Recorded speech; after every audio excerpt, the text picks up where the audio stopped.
Baiklah, Assalamualaikum warahmatullahi wabarakatuh.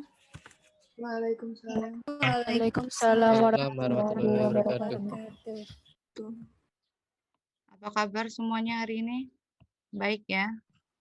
Alhamdulillah baik. Baik, Bu. Ini kita sepertinya udah hadir semua ya. Udah 28. Satu orang lagi yang belum hadir.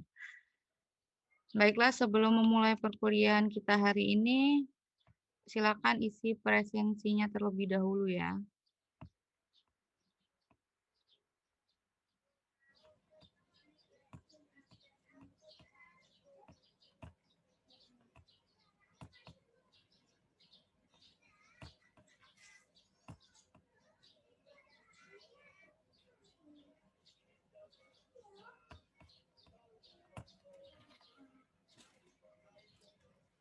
Sudah kelihatan barcode presensinya? Sudah, Bu. Oke, silakan presensi terlebih dahulu.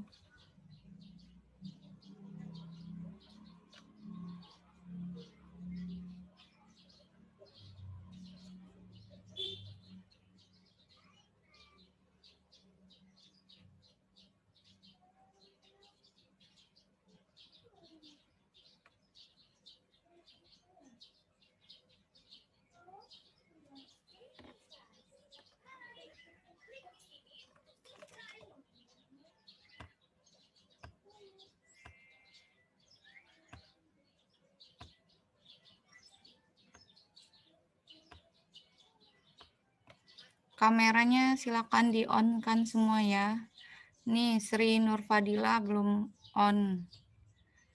Yeremi belum juga. Lagi kerja juga Yeremi.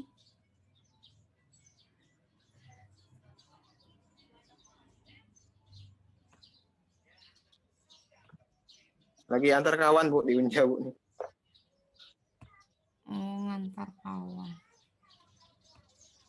Tapi bisa sambil kuliah ini. Ya, Bu. Nggak bisa. Windy mana Windy?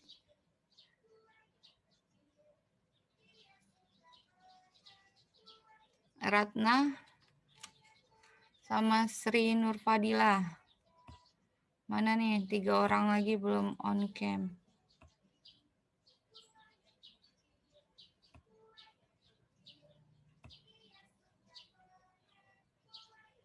Ada penampilan baru nih dari Oki nih.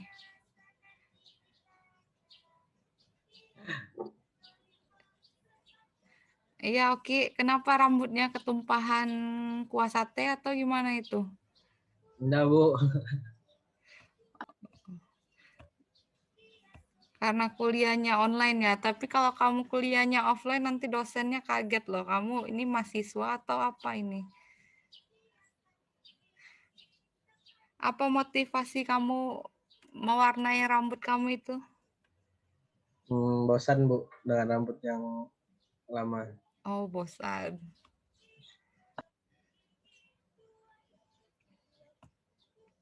Ini saya suka cek-cek nih semuanya. Jadi biar saya ingat juga orang-orangnya walaupun kita kuliah online, setidaknya kalau ketemu secara tidak langsung kalian pun kenal sama saya pun kenal kalian.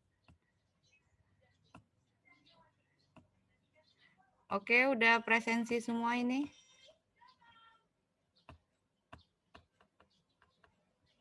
Sudah?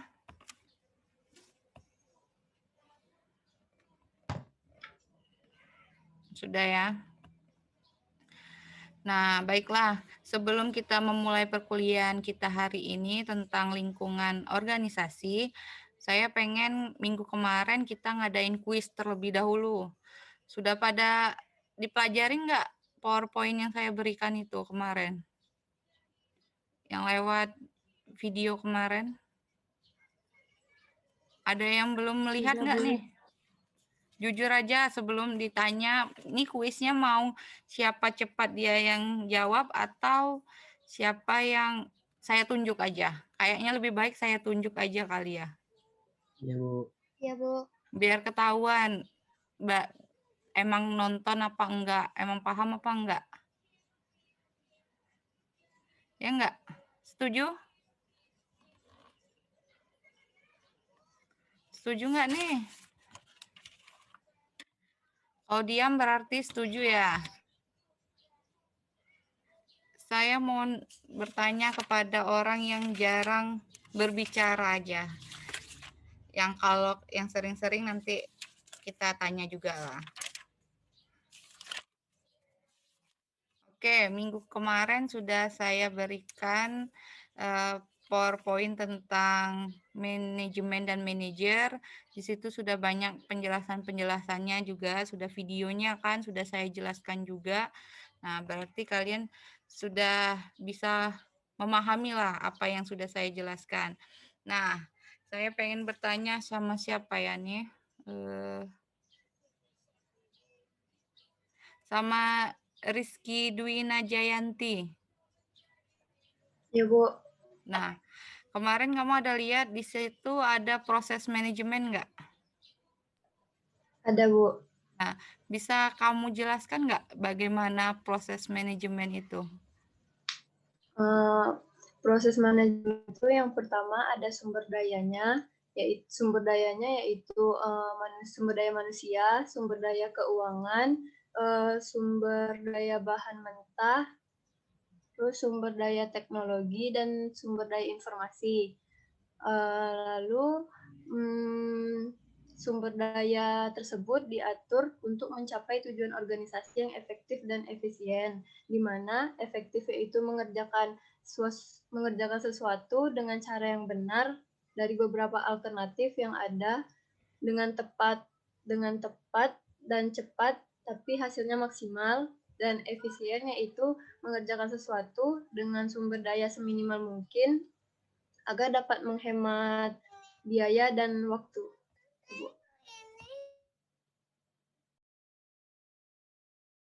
Oke, baik. Terima kasih Rizky, jawabannya sedikit memuaskan bagaimana di dalam proses manajemen itu. Nah, saya pengen bertanya lagi sama siapa? Sinta Syafitri. Nah, coba kalau versi kamu bagaimana kamu menanggapi proses manajemen itu, bagaimana kamu coba menjelaskannya? Ini dari YouTube Kecil yang banget saya suaranya. lakukan, Bu. Tidak dengar ya, Bu? Kecil banget. Kecil ya. Halo, Bu, dengar nggak, Bu? Iya. Kecil ya, Bu? Yang lain dengar nggak? Kecil suara. Nggak dengar ya? Dia coba. Ada berdasarkan sumber daya, ada sumber daya manusia, keuangan, bahan mentah, teknologi, dan informasi. Terus ada fungsi-fungsi dari manajemen, ada planning, organizing, leading, dan controlling. Terus tujuan organisasi berdasarkan yang ada yang efektif dan ada yang efisien. Itu yang saya tonton dari YouTube. Oh, oke, baiklah. Kemarin kami nggak masuk, Bu. Apa? Kemarin kami nggak masuk. Oh ya. Ya udah, oke. Satu lagi lah. Siapa ya?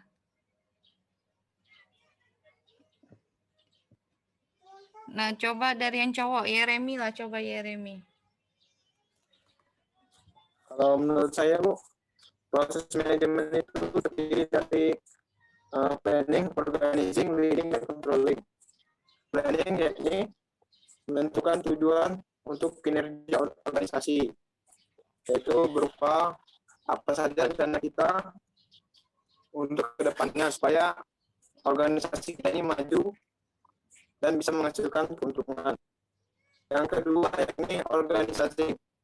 Organisasi ini proses penentuan dan pengelompokan pekerjaan serta mengalokasikan sumber daya ke dalam departemen. Yang ketiga leading atau kepemimpinan. Mempengaruhi anggota organisasi agar mereka memberikan kontribusi terhadap tujuan organisasi. Yang terakhir ya ini controlling atau pengawasan. Pengawasan bisa seperti tujuan awal supaya apa yang menjadi tujuan dalam organisasi itu bisa terwujud, Bu. Misalnya kayak kita di suatu pekerjaan gitu, Bu, di contohnya kayak penanaman sawit, CPO, tanaman bibit sawit. Nanti takutnya ada anak buah yang nakal ini, Bu. Kita suruh tanam 1000 bibit, rupanya ditanam cuma 900. Tentu kita tekor, Bu. Jadi di sini tujuan controlling atau pengawasan. Gitu saya. Oke, terima kasih Yeremi. Nah, kalau Yeremi ini lebih menjelaskan bagaimana di dalam fungsi-fungsi manajemennya. Oke. Nah, jadi kemarin sudah saya gambarkan di dalam slide saya itu. Nih, sekalian kita lihat bersama. Tadi sudah benar yang dijawab Rizky tadi. Dijawab sama siapa? Sinta. Nah, nih di dalam proses manajemen itu ada sebuah sumber daya. Sumber daya ini diapain? Nah, itu maksud saya itu kalian tuh jelasinnya. Sumber daya itu ada manusia, keuangan, bahan mentah, teknologi dan informasi. Nah, ini merupakan sumber daya yang harus dilakukan untuk kita mencapai tujuan organisasi. Nah, dengan apa? Dengan melalui fungsi-fungsi manajemen. Nah, itu tadi sudah dijelaskan juga oleh Yeremi, di mana fungsi-fungsi manajemen tadi ada planning, organizing, leading, dan controlling. Nah, oke, berarti udah pada paham ya maksud dari arti proses manajemen ini. Jadi intinya sama kayak pengertian manajemen kemarin, bagaimana di dalam manajemen itu ada namanya fungsi-fungsi manajemen yang membantu menjalankannya. Untuk sumber daya ini bisa tercapai tujuannya. Nah, tergerak. Oke. Selanjutnya, Mohon maaf, itu Indah Kusumawati belum masuk Zoom, Bu. oh, Belum diterima. oke. Oke, selanjutnya tadi sudah, nah saya pengen bertanya juga, siapa yang di sini tadi kalau controlling tadi sudah ada contohnya oleh Yeremi, bagaimana pengontrolan atau pengawasan di sebuah perkebunan jika disuruh tanam 1000 hektar, malah yang ditanam 900 hektar, 900 bibit, maaf salah. Nah, jadi di dalam itu harus adanya controlling. Nah, siapa yang saya pengen bertanya ke mana nih? Saya lihat mukanya lagi. Tri Setiawati. Kalau di dalam fungsi manajemen itu kan ada 4. Kalau di dalam fungsi manajemen yang ketiga itu, bagaimana fungsi manajemen yang ketiga itu cara kerjanya, bekerjanya bagaimana? Coba kamu jelaskan. Apa fungsi manajemen yang ketiga? Fungsi manajemen yang ketiga tuh controlling toh, Bu. Misalnya kita kan Yakin kayak yang ketiga controlling? kayaknya iya, Bu. Kayaknya ya. Gimana yang lain? Kepemimpinan, Bu. Nah, kalau controlling itu yang terakhir, itu adalah yang keempat. Tadi udah dijelaskan oleh Yeremi. Yang ketiga apa? Kepemimpinan, Bu. Nah, kepemimpinan atau pengarahan. Nah, coba kalau kepemimpinan atau pengarahan tuh bagaimana di dalam suatu perusahaan itu dia berjalannya? Misalnya gini, kan kita itu harus apa namanya? Apa sih? Memberitahu gimana biar baiknya ya biar jalan dengan benar gitu, Bu. Terus apa namanya? Nanti ada salah satu orang dikasih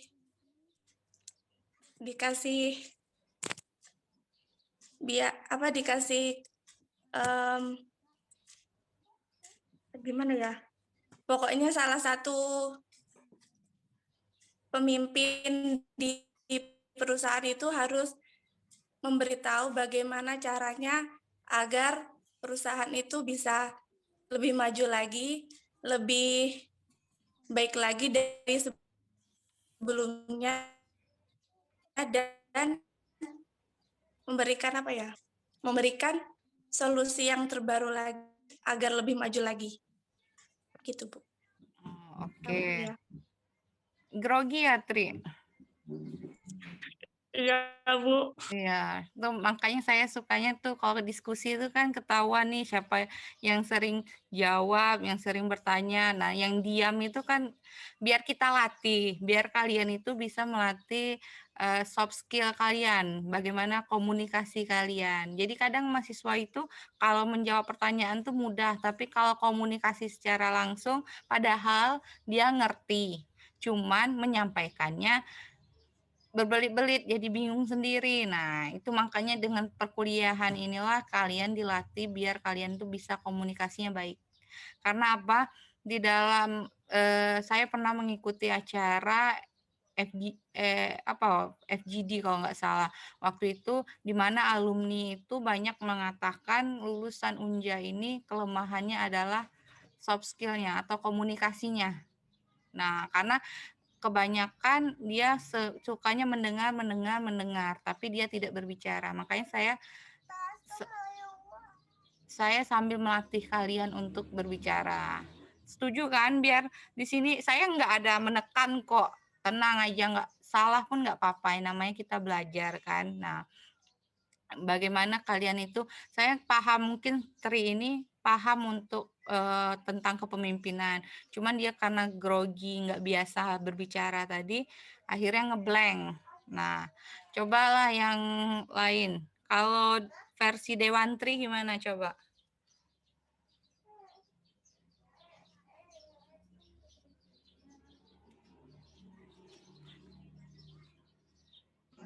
Yang masih yang leading ya Bu, Iya, masih tentang kepemimpinan. masih tentang kepemimpinan itu bagaimana di dalam manajemen itu, fungsi manajemen yang ketiga itu.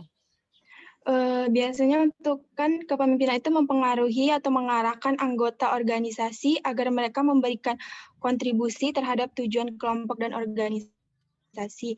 Biasanya itu lebih ke membimbing dan memberi motivasi kepada pekerja supaya bisa bekerja lebih efisien dan tepat, terus bisa untuk memberikan tugas kepada bawahannya, terus juga ada bisa menjelaskan. Ya udah Bu. Nah, oke. Ya udah. Ya udah, Bu. Kamu baca kok. Ya iyalah kalau kamu baca. Nah, jadi ketahuan kan di sini, makanya kita sambil melatih kalian juga. Nah, jadi betul. Nah, jadi di sini betul ada 4 fungsi-fungsi manajemen. Kalau mau mudah mengingatnya untuk fungsi-fungsi manajemen itu sering dikenal orang POAC. Planning, organizing, actuating kalau dulunya. Actuating itu artinya juga pengarahan. Nah, kepemimpinan itu kan tugasnya untuk mengarahkan. Nah, jadi sama aja. Terus yang terakhir adalah controlling. Nah, kalau dari perencanaan, nah saya juga sudah jelaskan di video sebelumnya, kalau di perencanaan itu bagaimana kita merencanakan sesuatu dan menetapkan tujuannya. Nah, itu fungsi manajemen yang pertama. Jadi, sebelum kita memulai sesuatu atau mau mengerjakan sesuatu di suatu perusahaan atau organisasi, kita harus ada namanya perencanaan. Nah, untuk menetapkan sebuah tujuan. Selanjutnya ada namanya organizing atau pengelompokan kerja. Pengelompokan kerja ini maksudnya apa? Jadi pengelompokan kerja ini kita dikelompokkan kerjanya sesuai bidang-bidang kita. Misalnya kalau dalam manajemen itu ada namanya manajemen sumber daya manusianya, manajemen keuangannya. Nah, itu dikelompokkan. Jadi misalnya kalian bagian manajemen keuangan, nah itu pengelompokan kerjanya orang-orang manajemen keuangan. Nah, itu tugasnya apa? Selanjutnya manajemen SDM. Nah, itu selanjutnya manajemen pemasaran dan lainnya. Nah, itu di fungsi-fungsi manajemen yang kedua. Jadi dikelompokkan dulu pekerjaannya apa. Nah, yang di fungsi manajemen ketiga itu adalah kepemimpinan atau pengarahan. Nah, tadi sudah dijelaskan juga oleh Dewantri dan Tri. Nah, Dewanti dan Tri. Nah, di situ di dalam pengarahan itu bagaimana seorang kepemimpin itu bisa mengarahkan bawahannya atau menggerakkan anggota-anggota organisasinya untuk mencapai tujuan tadi yang telah ditetapkan di awal. Yang terakhir ada controlling atau pengawasan. Nah, itu dicontohkan juga sama Yeremi tadi juga sudah ada bagaimana kalau misalnya suatu pekerjaan tidak ada pengawasan, bisa-bisa itu terjadi kecurangan. Nah, makanya perlu adanya controlling. Nah, itu maksud dari fungsi-fungsi manajemen yang akan kita bahas nanti pertemuan selanjutnya. Oke, saya harap sudah mengerti tentang fungsi-fungsi manajemen. Selanjutnya, siapa yang bisa jawab? Saya tunjuk aja lah kayaknya lebih enak, biar saya tahu suaranya. Nah, Nanda. Nah, kalau menurut Nanda nih, tadi kan saya sudah menjelaskan fungsi-fungsi manajemen.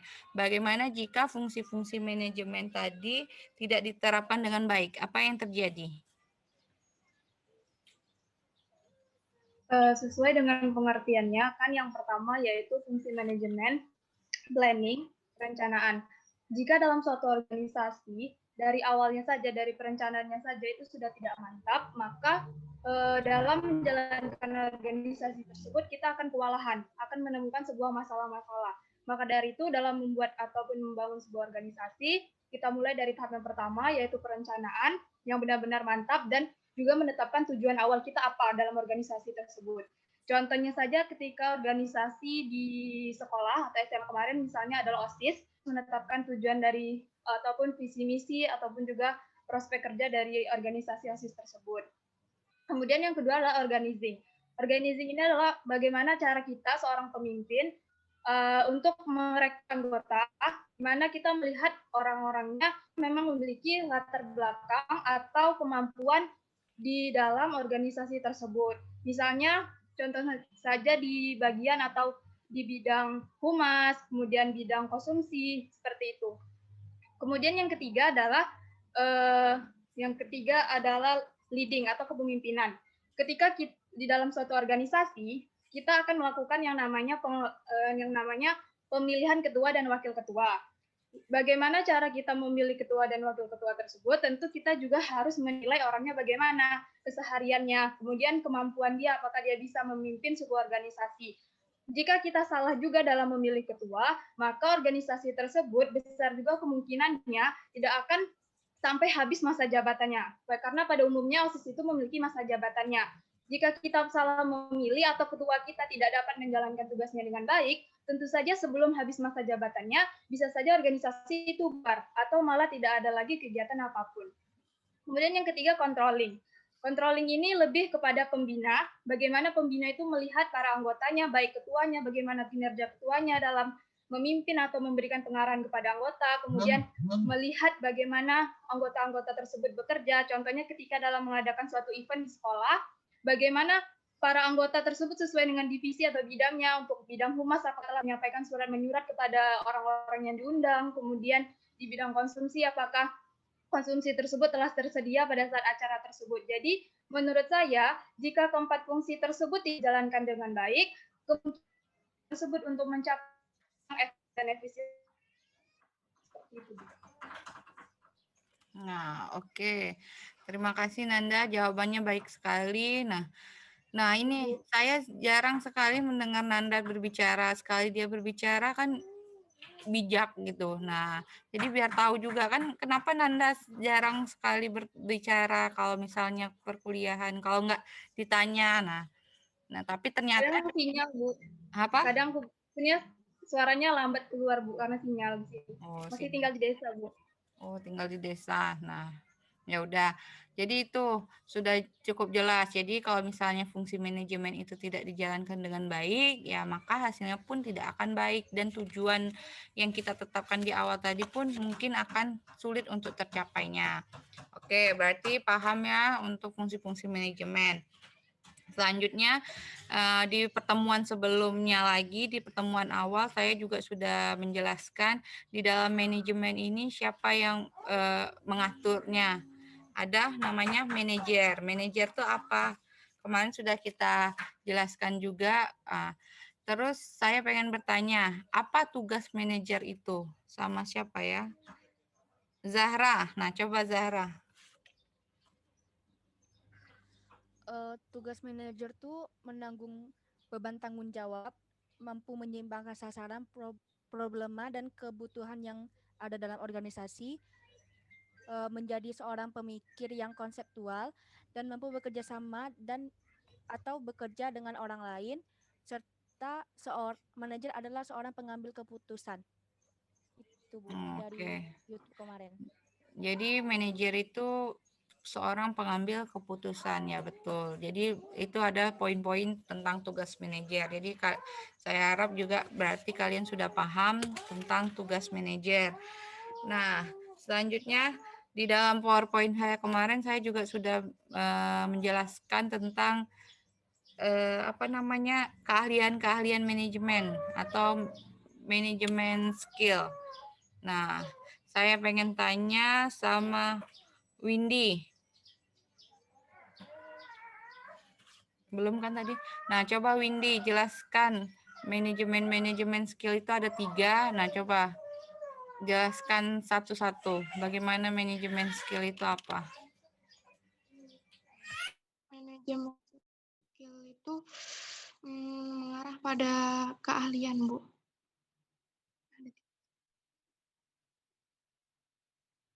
Iya nggak, Bu?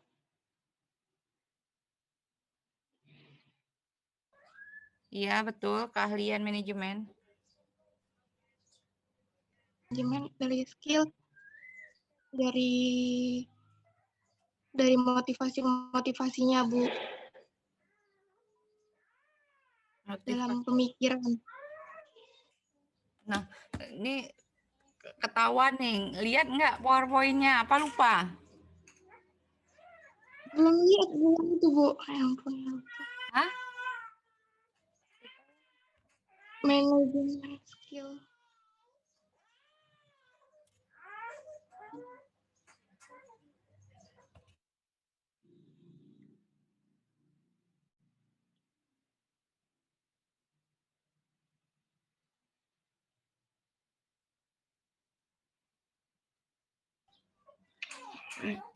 Gimana, Windy?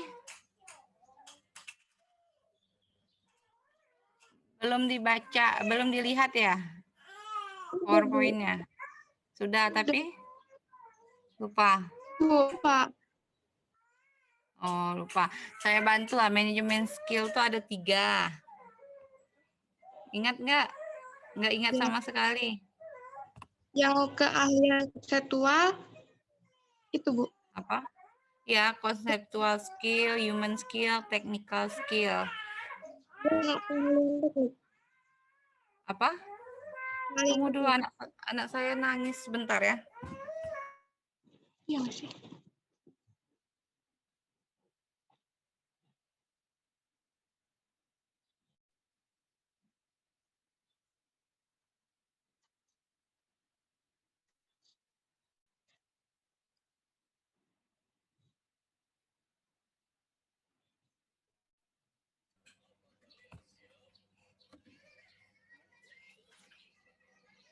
Nah, oke. Gimana, Windy?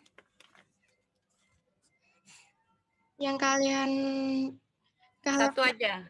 Yang conceptual skill itu maksudnya apa? Kalau emang nggak bisa ketiga-tiganya.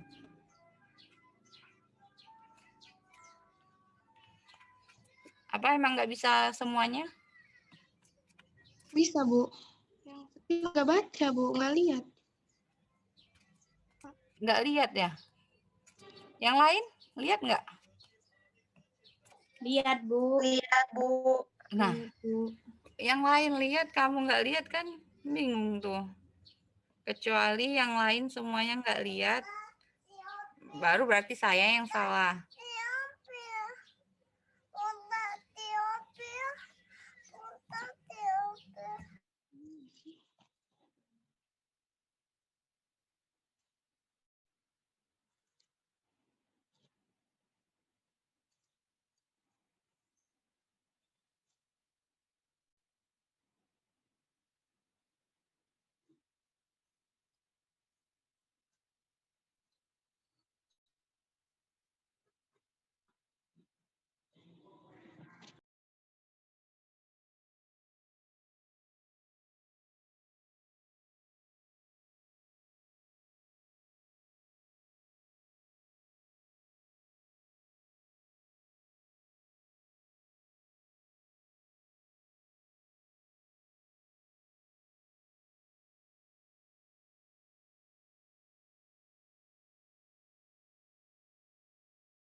Mohon maaf ada kendala sedikit.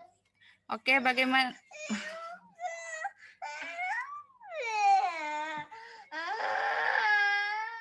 Sebentar ya, agak lama sedikit, enggak apa-apa ya. Iya, Bu.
Oke, mohon maaf ada kendala agak susah dikit nih.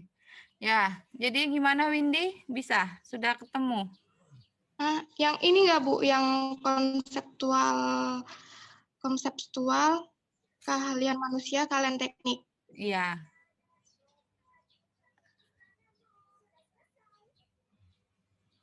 Apa tuh konseptual skill tuh, tahu nggak?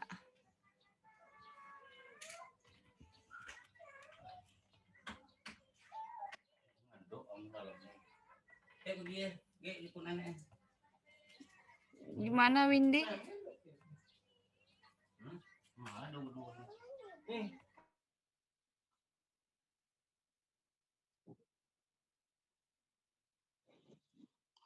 Bu, Ya, keahlian konsep itu seperti konektif Bu, konektif kemampuan. terus?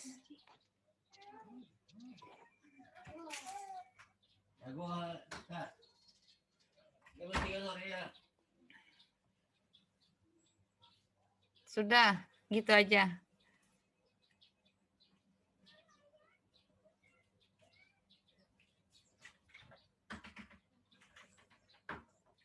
Sudah Windy, ya udahlah kita lempar ke yang lain aja lah kalau gitu. Siapa ya? Nah, coba Okta lah.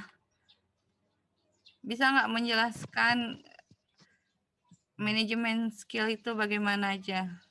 Ada Bisa, Bu. 3. Nah, Keahlian konseptual atau conceptual skill, kemampuan konotatif untuk melihat organisasi secara keseluruhan dan terkaitan di antara bagian-bagiannya. 2. Keahlian manusia atau human skill, kemampuan berkomunikasi, memahami, memotivasi orang lain sehingga mereka dapat bekerja dengan baik. 3. Keahlian teknik atau technical skill, kemampuan untuk menggunakan metode-metode, peralatan, dan teknik-teknik dalam menjalankan suatu tugasnya. Nah, oke. Jadi itu sudah dibacakan sama Okta tadi. Nah, Windy kenapa tidak tahu dia?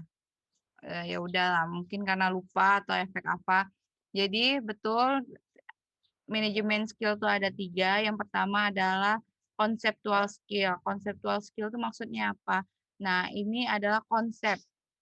Bagaimana kita itu mempunyai keahlian ide-ide atau konsep-konsep secara keseluruhan. Nah, ini lebih utama di mana dikaitkan di tingkatan manajer nanti. Nanti kita bahas juga. Jadi kalau conceptual skill ini kita lebih arahnya bagaimana kita menentukan konsep ide-idenya. Nah, itu kita lebih ahli kita di situ, yang punya banyak ide, yang punya banyak pemikiran, yang suka berbagi tentang ilmu pengetahuan yang lebih tinggi. Nah, itu adalah conceptual skill. Kalau human skill apa? Kalau human skill tadi bagaimana kita keahlian manusia. Maksudnya keahlian manusia ini apa? Seperti keahlian dalam berkomunikasi. Nah, jadi kita itu harus mempunyai keahlian untuk mampu berkomunikasi. Ini dimaksud dengan keahlian manusia atau human skill. Yang terakhir adalah technical skill. Kalau technical skill ini lebih keahlian teknik.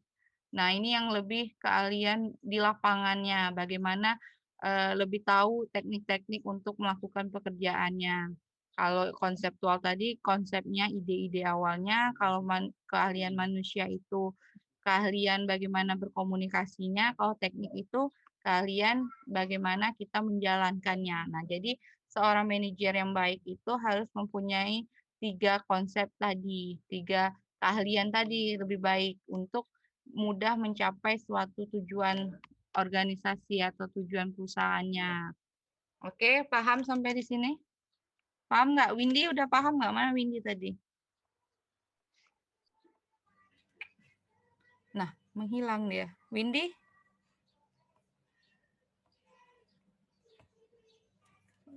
Mana dia? Nggak ada ya? Tiba-tiba hilang sinyal. Iya kan? Nah, iya. Emang nggak ada lagi dia. Oke lah. Yang lain paham? Paham ya? Paham, Bu. Oke. Selanjutnya, di selain manajemen skill ini ada namanya tingkatan manajer. Nah, siapa yang bisa menjelaskan? Tadi Okta udah. Siapa ya yang jarang bicara lagi?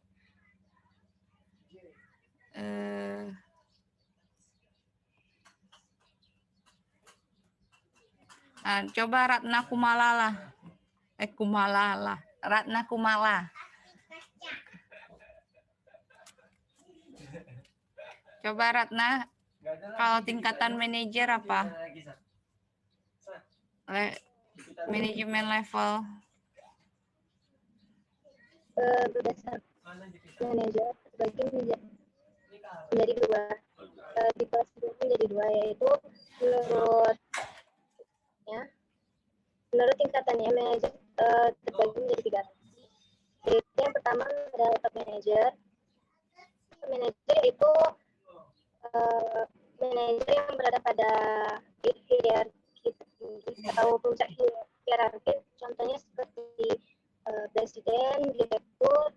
Dan yang kedua itu ada middle manager, yaitu manajer yang bertanggung jawab atas unit usaha.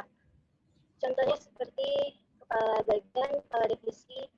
Dan yang ketiga itu ada lower manager, yaitu manajer yang bertanggung jawab atas produksi barang dan jasa. Contohnya seperti mandor dan pengawas lapangan. Dan yang kedua yaitu menurut tanggung jawab terbagi menjadi 2, yaitu manajer umum dan manajer fungsional.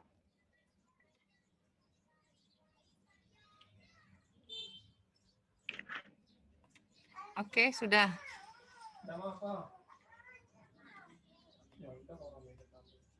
Sudah, Ratna? Manajer umum yaitu manajer yang mengatur dan mengawasi dan bertanggung jawab atas satuan kerja secara keseluruhan. Sedangkan manajer fungsional yaitu manajer yang mempunyai tanggung jawab hanya atas satu kegiatan organisasi. Gitu. Oke, nah ini suara Ratna ini agak putus-putus sih. Yang lain gimana, dengarnya putus-putus nggak? Iya, Bu. Iya, coba satu orang lagi lah nambahin. Indah Kusumawati, nah coba. Kalau Indah gimana?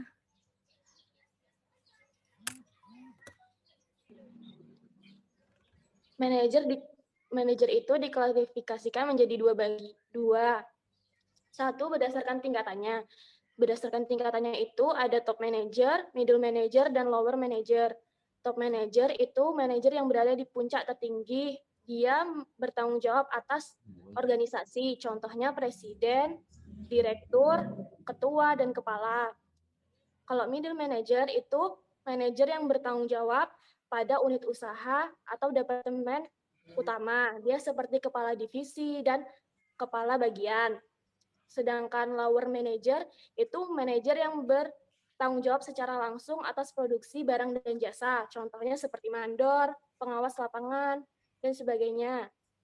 Kalau manajer berdasarkan tanggung jawab organisasinya, dia ada fungsional dan umum. Fungsional itu bertanggung jawab atas satu kegiatan organisasi saja seperti keuangan, pemasaran, sumber daya manusia, dan lain-lain.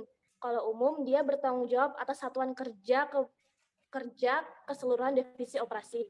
Sekian, Bu. Udah, Bu. Oke, terima kasih kepada Ratna dan Indah. Nah, tadi pertanyaan saya, perasaan saya cuma nanyain bagaimana tentang tingkatan manajer. Nah, jawaban mereka sudah bertambah tentang dengan manajer tanggung jawabnya. Ya udah nggak apa-apa, berarti ada plusnya, kelebihannya. Sekalian baca satu slide kali ya. Nah, ya udah. Nah, jadi intinya betul tingkatan manajer itu ada 3. Kalau di dalam segitiga piramid itu yang paling atas itu namanya top manager. Top manager itu apa?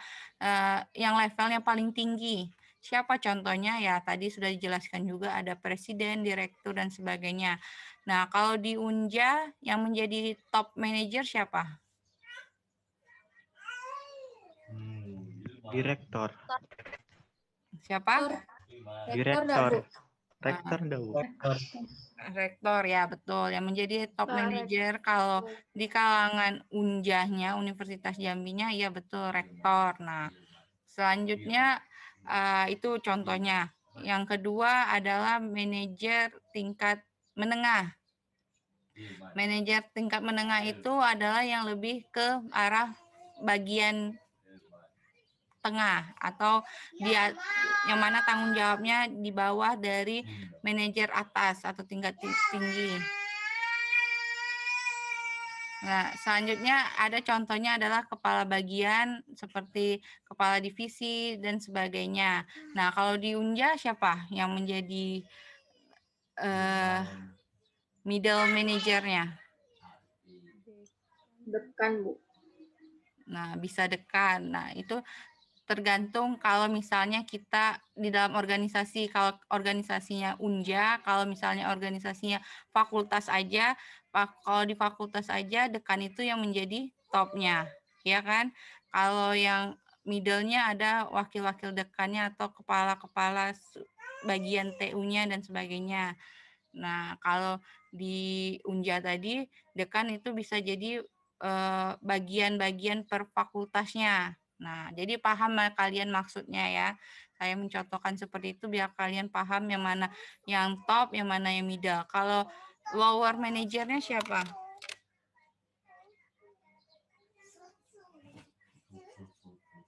Kalau lower manager itu bagaimana dia itu yang mempunyai tanggung jawab langsung ke lapangan tadi. Ya kan? Tadi udah dijelaskan oleh teman-temannya Ratna dan Indah. Nah, siapa yang menjadi lower manajernya kalau di Unja? Kalau contohnya tadi ada pengawas lapangan atau mandor.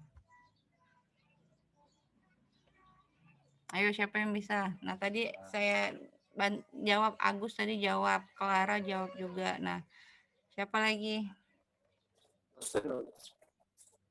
Yeremi siapa?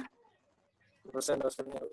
Nah, dosen-dosennya betul. Jadi, bagaimana adanya tingkatan manajer ini yang paling bawah itu adalah dosennya kalau misalnya di Fakultas Ekonomi tadi. Nah, bagaimana dosen itu langsung ke lapangan mengajarkan mahasiswa-mahasiswanya. Astagfirullah.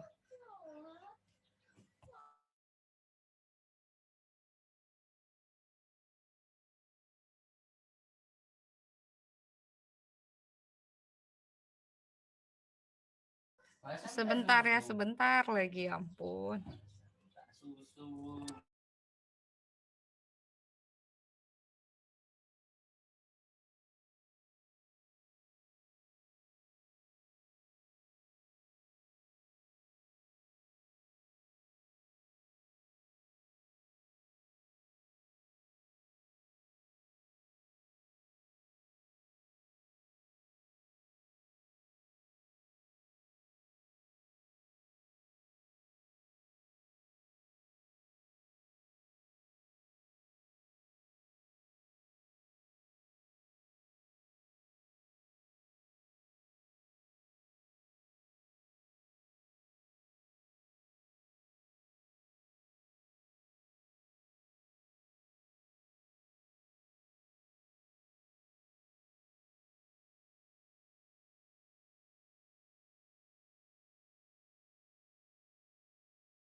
Oke, mohon maaf lagi, sekali lagi, mudah-mudahan ini udah ada gangguan lagi ya, biarlah mereka tidur.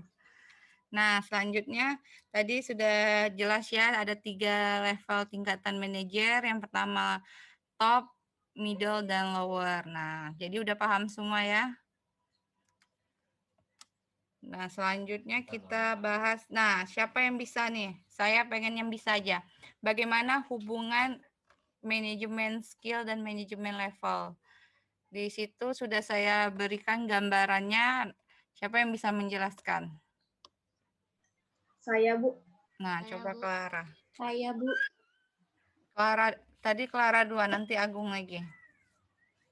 Top manager memiliki konseptual yang lebih besar daripada yang lain dan memiliki humanity skill sama dengan manajer yang lain. Tapi technical skill yang dimiliki top manager itu lebih kecil daripada manajer yang lain. Yang kedua adalah middle manager. Pemikiran konseptualnya lebih besar daripada lower manager, tetapi lebih kecil daripada top manager. Dan sama seperti top manager, humanity skill-nya sama dengan manajer yang lain. Dan technical skill-nya lebih besar daripada top manager dan lebih kecil dari lower manager. Yang terakhir ialah lower manager, yaitu manajer yang memiliki konseptual skill yang paling kecil di antara yang lain, humanity skill-nya sama besar, dan technical skill-nya paling besar di antara manajer yang lainnya. Oke. Siapa tadi yang mau lagi? Agung ya? Coba Agung. Iya, Bu. Tapi jawabannya kurang lebih sama kayak punya Clara. Ya, nggak apa-apa. Bu. Hubungan antara manajemen skill dengan manajemen level, yaitu di mana manajemen konseptual manajemen keterampilan konseptual tuh yang paling besar tuh manajemen tingkat tinggi. Selanjutnya di bawah manajemen tingkat tinggi yaitu manajemen tingkat menengah, baru yang terakhir sekali yang paling kecil yaitu yang tingkat bawah atau lower manager. Selanjutnya yaitu keterampilan berhubungan dengan orang lain atau humanity skill, yaitu manajemen tingkat tinggi, manajemen tingkat menengah, dan manajemen tingkat pertama atau tingkat bawah atau lower, yaitu memiliki sama kebesarannya atau frekuensinya sama. Selanjutnya yaitu keterampilan teknis atau technical skill, di mana manajemen tingkat tinggi yaitu frekuensi technical skill-nya lebih sedikit. Selanjutnya manajemen tingkat menengah atau middle manager yaitu lebih besar lagi dari manajemen tingkat tinggi, dan yang paling besar yaitu manajemen tingkat pertama atau lower manager, di mana dia paling memiliki keterampilan skill yang besar karena dia langsung turun ke lapangan, jadi dia harus tahu apa saja metode-metode yang digunakan di lapangan. Begitu, Bu. Oke, nah udah cukup jelas ya. Jadi sudah dijelaskan oleh Clara dan Agung. Nah, berarti mereka menyimak apa yang sudah saya jelaskan sebelumnya. Jadi betul, jadi bagaimana hubungannya tadi ya ada 3 tingkatan. Nah, tadi sudah kita bahas juga tingkatan pertama itu bagaimana konseptualnya paling tinggi. Kalau manajer atas itu tingkat tinggi. Nah, selanjutnya manajemen tingkat bawah itu seimbang rata semuanya antara konseptual skill, human skill-nya, technical skill-nya. Tapi kalau yang terakhir itu lebih ke arah technical skill-nya yang lebih besar. Nah, itu. Oke. Jadi sudah paham untuk materi tentang ini tadi juga tentang manajer fungsional dan umum tadi juga sudah dibahas oleh Indah dan Ratna juga tadi. Nah, cukup jelas lah untuk materi ini ya. Jadi jelas, Bu. Enak nggak kalau dikasih kuis-kuis kayak gini kan? Jadi semuanya bisa berbicara. Kalau cuman saya aja yang mendengarkan tuh, saya aja yang menjelaskan, kalian itu juga palingan didengar atau enggak wallahu alam kan. Nah, kalau misalnya kayak gini konsep pembelajarannya mungkin saya anggap kalian pun membaca. Jadi ketahuan nih siapa yang nggak paham. Nah, kayak Windy tadi kok bingung gitu. Kenapa bingung? Nah, teman-temannya yang lain sudah baca kok, Bu. Kenapa Windy belum? Nah, itu kan bisa jadi pelajaran juga untuk semuanya. Jadi kita saling berbagi, berdiskusi. Ini namanya berdiskusi. Oke, ada suara anak bayi sedikit. Dengar nggak suara saya? Berisik nggak? Mungkin kalian berharap cepatlah Ibu ini selesai atau gimana ya? Nah, yang jaganya berharap cepat saya selesai. Oke, nah selanjutnya materi kita hari ini itu tentang lingkungan organisasi. Saya bahas sekilas saja. Kalau misalnya kalian pun saya anggap mungkin kalian sudah bisa memahami dari kalau dari PowerPoint kalian sudah bisa memahami kok. Cuman saya pengen jelasin sedikit. Ini siapa? Oh, Eha. Nih materi kita hari ini sebenarnya adalah tentang lingkungan organisasi. Apa itu lingkungan organisasi? Nah, lingkungan organisasi itu merupakan semua unsur dalam yang termasuk di dalam maupun luar organisasi yang dapat mempengaruhi sebagian atau keseluruhan suatu organisasi. Ini adalah lingkungan organisasi. Oh iya, materinya kemarin siapa tuh nanya, Siti Nurhaliza. Saya belum share ke Edmodo, nanti saya share ketiga-tiganya sekalian. Jadi ada lingkungan organisasi itu ada terdiri dari lingkungan eksternal dan internal. Sering kalian dengar di pengantar bisnis pun juga kita sudah. Kalian pengantar bisnis dengan saya nggak ya? Iya, Bu. Iya, Bu. Iya, Bu. Ada nggak kita bahas tentang lingkungan organisasi atau dengan Pak Idham? Dengan Bu Rike? Dengan Bu Rike ya? Belum ada, Bu. Oh ya udah. Jadi sebenarnya di lingkungan organisasi ini bagaimana semua unsur itu mempengaruhi sebagian atau keseluruhan organisasi. Jadi ada namanya lingkungan eksternal dan lingkungan internal. Kalau lingkungan eksternal itu apa? Sebelum saya jelaskan, siapa yang bisa lingkungan eksternal? Ini kalau sudah tanya-tanya kayak ini pasti yang jawab-jawab tuh orang-orang yang aktif aja. Tapi kalau misalnya saya tunjuk, nah itu baru kebagian rata. Ya, siapa yang bisa? Lingkungan eksternal apa? Saya, Bu. Siapa tuh? Saya, Bu. Agung, Bu. Nah, Agung lagi ya. Nggak apa-apa. Oke, apa Agung? Lingkungan eksternal tuh lingkungan yang berasal dari luar lingkungan organisasi tersebut, yaitu bukan dari dalam anggotanya, tapi dari lingkungan luarnya seperti sekitar lingkungan tersebut. Gitu. Oke. Tadi siapa lagi yang menjawab? Sastra, Bu. Sastra ya.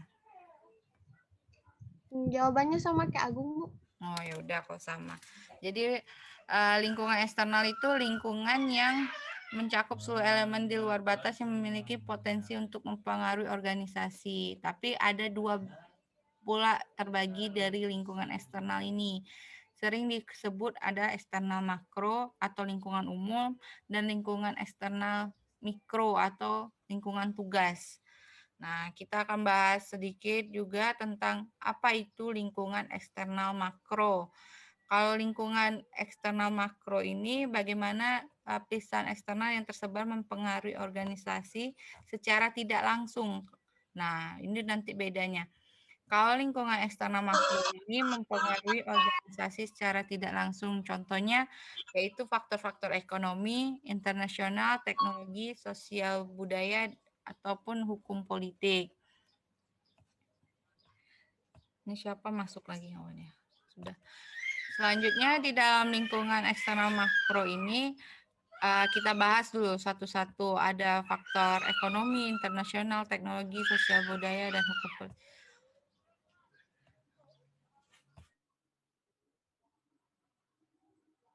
Halo, nama gue Abel. Jangan lupa ikutan Paper Quiz Contest 1, linknya ada di bawah, tinggal share aja. Hai. Oke, selanjutnya dari lingkungan, berisik nggak sih? Saya aja keberisikan. Nah, jadi lingkungan eksternal makro ini yang mempengaruhi secara tidak langsung. Maksudnya seperti apa dia mempengaruhi secara tidak langsung? Contohnya dari teknologi.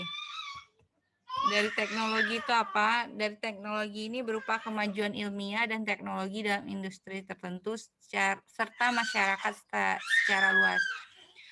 Salah satu contohnya yaitu akses internet, konferensi video, telepon seluler, mesin fax, dan laptop yang dianggap sebagai peralatan minimum untuk melakukan bisnis.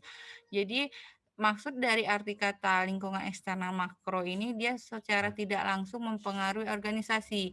Jadi dengan kecanggihan teknologi secara tidak langsung akan mempengaruhi organisasi, tapi bukan berarti dia secara langsung akan mempengaruhi. Maksudnya di sini ya, kalau teknologi, sekarang sudah sering kita dengar e-commerce atau perdagangan elektronik, yang dimana segala perdagangan itu jual beli atau pemasaran pun melalui teknologi atau internet. Di sini jika kita kaitkan dengan lingkungan eksternal makro ini, maksudnya dia secara tidak langsung mempengaruhi penjualan pasar kita nanti, tapi tidak mempengaruhi secara langsung. Bukan berarti walaupun kita tidak punya internet, kita bukan berarti tidak bisa membuka toko offline. Nah, itu maksudnya. Jadi kita pun masih bisa membuka toko offline dan bagaimanapun kita berjualan, kita punya bisnis, walaupun teknologi tidak ada, kita bisa masih berbisnis.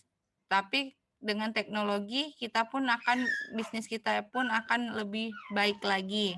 Jadi secara tidak langsung mempengaruhi teknologi itu di dalam bisnis kita nanti. Nah, itu kalau di dalam organisasi juga seperti itu. Selanjutnya di segi ekonomi, kalau dari segi ekonomi ini bagaimana daya beli konsumen, tingkat pengangguran dan tingkat suku bunga. Nah, kalau dari segi ekonomi ini kita bisa melihat di mana kita berdiri. Dari segi pengangguran misalnya, di Jambi tingkat penganggurannya lebih tinggi dibandingkan daerah lain. Kalau kita berjualan atau organisasi kita berada di daerah tingkat penganggurannya yang lebih tinggi, maka hasilnya perusahaan kita itu akan sedikit orang yang menjadi pelanggan kita atau orang yang menjadi konsumen. Tapi bukan berarti tidak bisa kita berjualan atau berbisnis atau membuka sebuah organisasi. Nah, itu dari segi ekonominya. Kalau dari segi internasional ini adanya kompetitor baru, pelanggan baru, supplier baru, serta membentuk tren sosial, teknologi, dan ekonomi. Jadi kalau dari internasional, kita lebih bagaimana persaingan internasional itu, bagaimana adanya persaingan dari luar. Sekarang seperti kayak misalnya pernah nggak kalian dengar adanya pengen TKA atau tenaga kerja asing. Lebih banyak dibuka lowongan pekerjaan itu tenaga kerja asing. Walaupun kita banyaknya tenaga kerja asing, tapi tenaga kerja Indonesia pun tetap bisa bersaing untuk bergabung di sebuah organisasi. Jadi adanya juga pengaruh secara tidak langsung. Kalau misalnya adanya kompetitor baru, pelanggan baru, dan supplier baru. Selanjutnya di dalam lingkungan eksternal makro ini adalah dimensi sosial budaya, mencakup demografi, norma, kebiasaan, dan nilai-nilai masyarakatnya. Maksud dari demografi ini bisa aja gendernya, bagaimana jenis kelaminnya. Jadi walaupun kebanyakan rata-rata di misalnya kayak kelas kalian nih rata-rata perempuan banyaknya dibandingkan laki-laki. Laki-lakinya cuma 4 orang kan. Nah, di situ juga tidak terlalu mempengaruhi. Cuman kalau kita misalnya pengen berjualan baju-baju laki-laki, nah maka sedikit pula lah hasilnya nanti yang kita dapat karena pengaruh sosial demografinya tadi.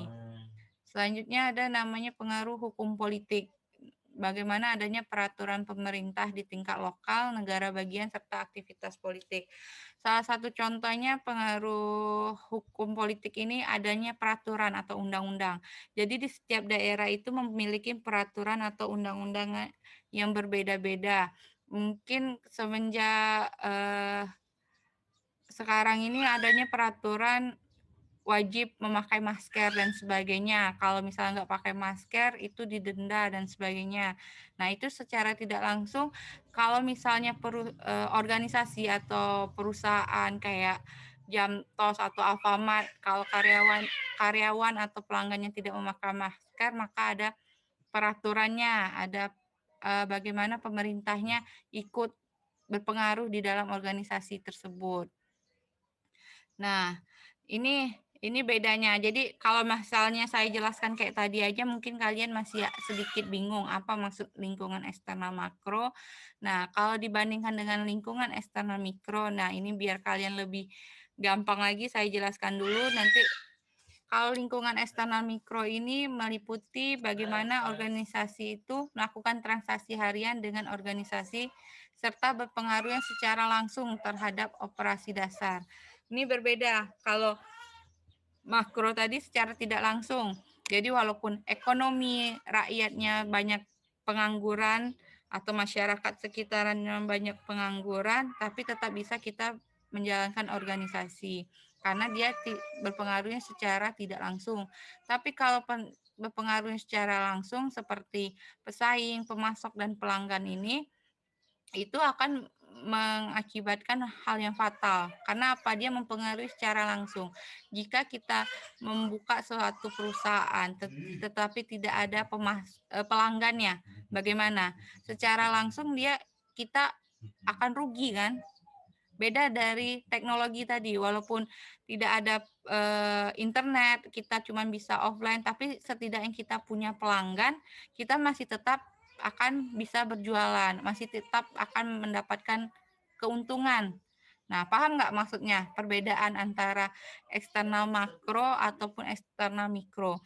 Jadi kalau makro itu tidak secara langsung dia akan mempengaruhi perusahaan itu atau sukses atau tercapainya tujuan. Tapi kalau misalnya mikro ini secara langsung dia mempengaruhi. Kalau nggak ada pemasok, contohnya lagi, bagaimana dia akan melakukan penjualan, tapi tidak ada pemasoknya. Jadi secara langsung sangat berpengaruh di dalam suatu organisasi. Pesaing pun juga, kalau misalnya kita tidak punya para pesaing ini, kalau pesaing kita lebih maju dari kita, maka organisasi kita pun akan berpengaruh secara langsung. Kayak contohnya aja, kalian sering lihat nggak antara Indomaret dan Alfamart? Nah, itu tuh selalu bersebelahan. Tapi kenapa dia tetap bisa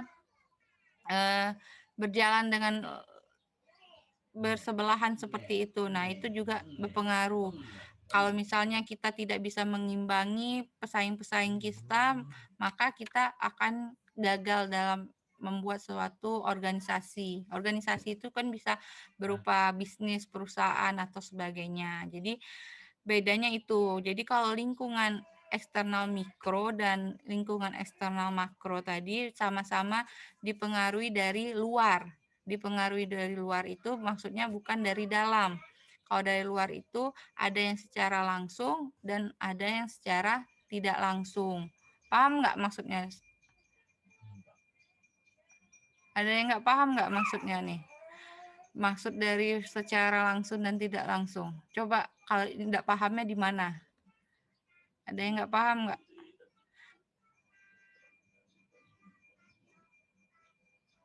Apa udah paham semua? Sudah paham semua ya? Berarti bagaimana eksternal mikro dan eksternal makro. Kalau mikro itu secara langsung dia mempengaruhi organisasi tersebut. Kalau makro tadi tidak secara langsung. Jadi walaupun ekonominya bagaimana, teknologinya bagaimana, pemerintahannya bagaimana, tapi secara tidak langsung mempengaruhi organisasi tersebut. Oke, paham? Paham ya? Yakin nggak nih paham? Saya nih ragu juga kalian diam-diam senyap ngantuk atau diam-diam senyap lapar atau paham atau gimana gitu. Nah, jadi kalau saya jelasin ini mudah-mudahan paham lah kalau emang sudah paham. Nah, beda lagi kalau dengan lingkungan internal. Kalau eksternal tadi dari luar, kalau internal berarti dari dalam. Dari dalam. Nah, siapa yang termasuk dalam lingkungan internal coba? Kalau Anggota, pegawai, peralatannya. Siapa yang ngomong nih biar saya bisa nyatat sih satu-satu coba. Siapa yang ngomong? Ayo. Saya anggotanya Bu, terus pegawai-pegawai. Yes. Ya, berarti udah paham ya di sini. Kalau lingkungan internal itu ada bagaimana lingkungan yang mencakup elemen-elemen yang berada di dalam organisasi tersebut. Ya, seperti karyawannya, anggotanya, atau siapapun yang termasuk di dalam lingkungan tersebut. Oke. Nah, jadi bisa membedakan antara lingkungan eksternal mikro, lingkungan eksternal makro, lingkungan internal. Kalau lingkungan internal itu orang yang berada di dalam, betul. Bagaimana karyawannya, manajemennya. Nah, manajemennya itu termasuk lingkungan internal juga. Selanjutnya, ini saya beri gambaran. Nih, ini gambarannya bagaimana lingkungan eksternal makro, eksternal mikro, dan lingkungan internal. Jadi ada garis paling luar ini, diagram dari lingkaran ini yang paling luar itu adalah eksternal makro, di mana adanya pengaruh secara tidak langsung. Selanjutnya ada eksternal mikro, di mana adanya pengaruh secara langsung. Ada pelanggan, ada pesaing, ada pemasok. Kalau internal lingkungan internal tadi ada karyawan, budaya, dan manajemennya. Oke. Mungkin untuk materi hari ini cukup. Ada yang ingin ditanyakan nggak?